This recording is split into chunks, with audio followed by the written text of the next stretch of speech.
Everyone, welcome to Sanmarga classes. 4ನೇ ಪ್ರಶ್ನೆ, ಸಮಾಜಶಾಸ್ತ್ರದಲ್ಲಿ ಮಾನವ ಮತ್ತು ಸಮಾಜ ಎನ್ನುವಂತಹ ಚಾಪ್ಟರ್ ನಿಂದ. ಓಕೆ, ಕಾರ್ಲ್ ಮಾರ್ಕ್ಸ್ ಈ ದೇಶದ ತತ್ವಜ್ಞಾನಿ. ಕಾರ್ಲ್ ಮಾರ್ಕ್ಸ್ ಅವರ ಹೆಸರನ್ನ ನೀವು ಕೇಳಿರ್ತೀರ. ಅವರು ಯಾವ ದೇಶದ ತತ್ವಜ್ಞಾನಿ ಅಂತ ಕೇಳ್ತಾ ಇದ್ದಾರೆ.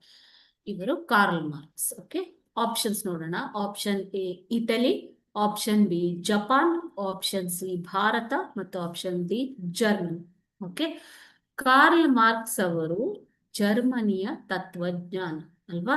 ಇವರು ಅರ್ಥಶಾಸ್ತ್ರ, ಇತಿಹಾಸ ಮತ್ತು ತತ್ವಶಾಸ್ತ್ರಗಳ ಬಗ್ಗೆ ಕ್ರಿಶ್ಚಿಯನ್ ಧರ್ಮಶಾಸ್ತ್ರಗಳಲ್ಲಿ ಅಪಾರ ತಿಳುವಳಿಕೆಯನ್ನ ಹೊಂದಿದ್ದರು. ಯಾವ್ಯಾವ್ದ್ರಲ್ಲಿ ಮಕ್ಕಳೇ?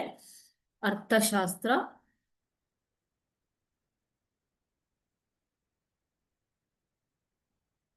ತತ್ವಶಾಸ್ತ್ರ,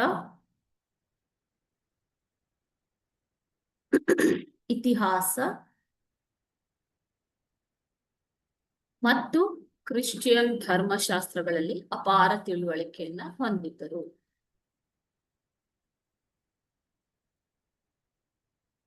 ಇವರು ಜರ್ಮನ್ ದೇಶದ ತತ್ವಜ್ಞಾನಿ. ಆಪ್ಷನ್ ಡಿ ಜರ್ಮನಿ ಸರಿಯಾದ ಉತ್ತರ. Thank you.